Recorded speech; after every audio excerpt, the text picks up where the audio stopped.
How's everyone doing? Good? Great. Where is Grant taking the next step in your mind as an all-around football player? Off the field, on the field, everything. It's just it's where Grant's taking the next step is just letting the world know, who he is, not just on the football field, in the community, in the locker room. You guys don't get to see all the things he does behind closed doors. I mean, I've watched a young man put his arm around players in really tough situations on the sideline. I've seen that man, after tough situations in the locker room, despite how he feels about the situation, the game, whatever it is, just walk up to a player, young player, older player, doesn't matter. Just put his arms around him and really just let him know that he's got him. And that's the part that people don't get to see about that man. And he's special. You see what you see on the football field.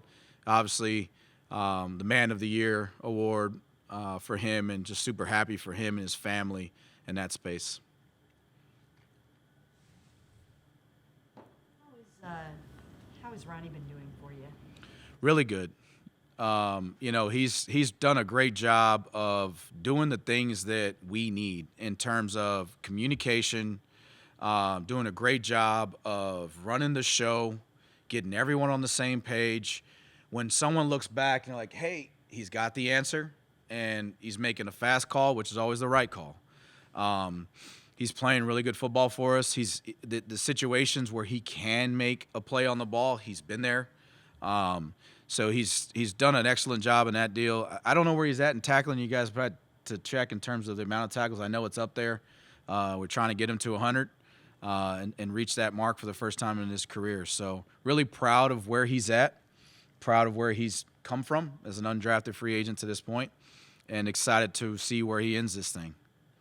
We've talked about Jim and you liking to use the three safeties, right? And you're doing it a ton again this year with Rayshawn. Why do you value that so much? And I guess what are the specific things you look for in that third guy? Right? It was Rodney, and now it's Rayshawn. The biggest thing value-wise is it just provides a lot of flexibility. The day and age of offenses having pretty much positionless players, right? Tight ends who look like receivers, receivers who block like tight ends, running backs who can catch the ball like receivers. When you start to do that on offense, you need to mimic that on defense. And when you can get into that package, it allows a lot of flexibility to be able to do a lot of different things yourself and match up in that world. But more importantly, it allows your linebackers to stay in the A and the B gaps and not move those guys. At the end of the day, we go vertical. Everyone knows that, right? Well, how do you beat that? You get guys to move sideways. Well, how do you do that? How do you stop from letting them do that? Well, you keep those backers getting downhill. You keep your front getting downhill, and then you get those safeties on the sides and let them and the DBs handle all that. What you look for is a guy like Rayshawn, a player that's smart, heady, tough, physical. A guy who can cover in man, which you saw him do that in press man and on tight ends and stuff like that. But then also a guy that if you try to crack him out of the weak side B gap, it's going to be a problem for that receiver. A guy who can also kick to the post.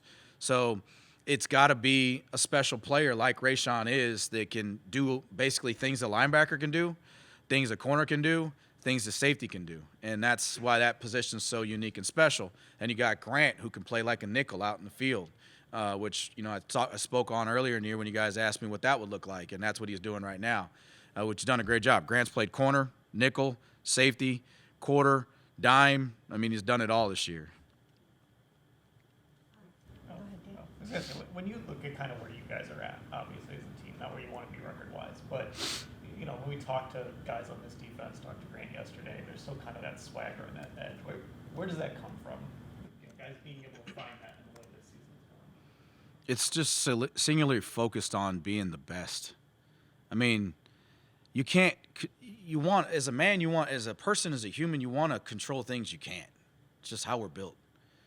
What you can control is all you can control. And for us defensively is what we do when we're out there. And this group, led by Jim, and these players and our staff, has done a great job of keeping us focused in that area, and not letting the outside situations affect our swag, our effort, how we play, how we attack. our mentality. Jim's done a great job in that area and really making sure that everyone understands that. We do a good job of taking Jim's message and preaching from the same book when we walk in there. And the players have done a great job of listening to that and attacking every day.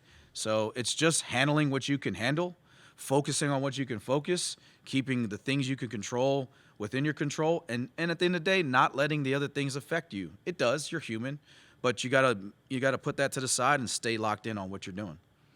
Lift is it for the entire defense that Miles is on the brink of this record and that Carson is on pace to be NFL Defensive Rookie of the Year? I mean, look, when it comes to Miles, we're 1,000% all in to do whatever it takes to get Miles to that point. We talk about it in the room. Let's get him off the first look. Let's get him off the second look so Miles can get to this record that's, historic. And it's a team deal. We're all wanting to do that with him, for him. When it comes to Carson, I mean, you just talk about a young man that just came in here and grabbed the reins and is not shy and has earned the respect of the room, all rooms in that building right there. He's done a hell of a job. He's playing at an all-pro level, and personnel did a great job of identifying that player and knowing that's the human and the type of person we need, not only just the player, of putting him in this situation. Obviously, the situation coming to the season and not knowing what it was going to be has been great for him too. So, it's been positives, and we've done a good job of highlighting that, and we hope to continue that over the next 5 weeks. Find yourself. Let's go ladies first. Along the lines of your answer about the defense staying motivated and Jim and stuff, I guess, how does Jim get people to buy in to that message, just from your perspective in your third year of working with him? He's a great storyteller. He's got a wealth of experience, a wealth of knowledge. He's been through a ton of things. For me, going into year 15, I forget how many years he's got, probably like 50. It's fun to sit back and listen to the stories because he's just been through so much, and he can equate different things that happened in the past and make them come to fruition and paint the picture for the players to see now. And he's done a great job of that. He's also done a really good job of just being calm and cool and collected through this whole deal, and the players feeling that, on the sideline. At the end of the day, it's a two-way street. If Jim's high, we got to be low. If Jim's low, we got to be high. And we've done a good job as a staff feeding off that. Kind of going back to Miles, I know he's not at your. Do you ever just find yourself in awe of, or how often Yes. do you find yourself in awe of what you? I mean, where when you see him do something like the sack he had against the 49ers. It's funny with Miles, a lot of people know this, but when Miles was coming out of high school, I was at the University of Texas, and I remember watching his tape as a young coach. I remember watching his career through Texas A&M, and then now being on the field with him. I remember Miles walking through the doors as a young recruit. I was a young GA coach, and I remember watching his family walk in, and you just knew he was going to be great one day. And now to be on the field and watch it and see it, and for him to do the things he does at his size against a great Hall of Fame player, of course you're in awe. 100%. Just those situations, you just can't believe what you see. And we watch it. We'll watch it in the safety room and replay it 10, 15 times, just looking at how he turned. When you watch that play on the sack, go back and look at his toe. And Jock does a great job of coaching this, turning that inside toe and the gain, the amount of grass he gains on the second step. It's truly special. It's God-given. He does a great job. And also, I'll say this about Miles, man. You want to talk about a guy who's came in here and worked hard from day one? He's done that, and he's reaping the benefits from that. Going back to Jim and all the stuff you said about him, and I don't know if this is something he wants at this point. I don't know if we'll get opportunities, but do you think he's a guy that deserves another shot as a head coach? I mean, yes. To answer that question, yes. I mean, he's one of the best coaches in the NFL. Period. I'm talking about over a long period of time, and 100% deserves that. But like everyone in this building, we're 1,000% locked in on right now, and that's the biggest thing for all of us. Kevin, me, Jim, the players, and we've done a good job of that. So that's what we're doing. We're singularly focused on that right now. and we're thinking about doing the best we can do against Tennessee on Sunday to get ourselves smiling again and that winning feeling.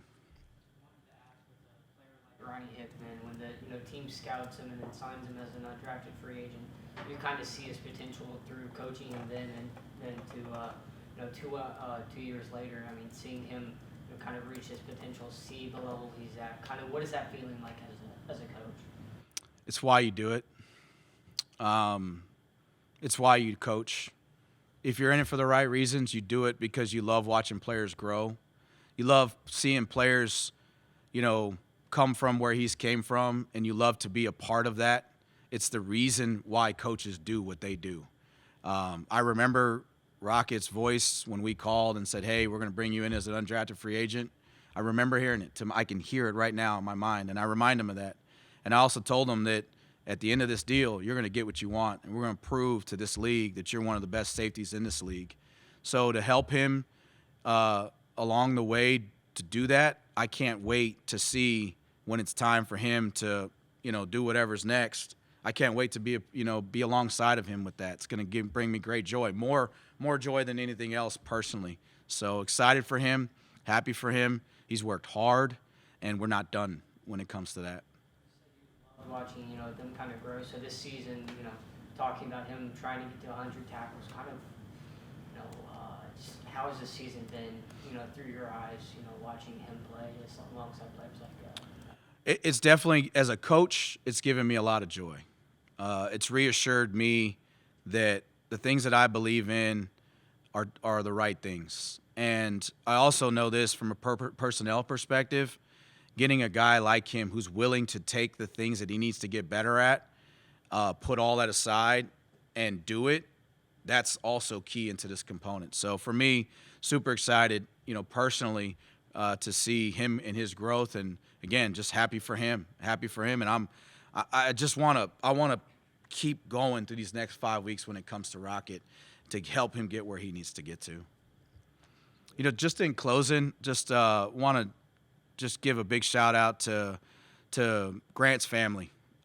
You talk about a young man who has just given all the time and all the effort outside of this building to be man of the year, but that's also a culmination of his mother, his father, his grandmother, and all the people that poured into him.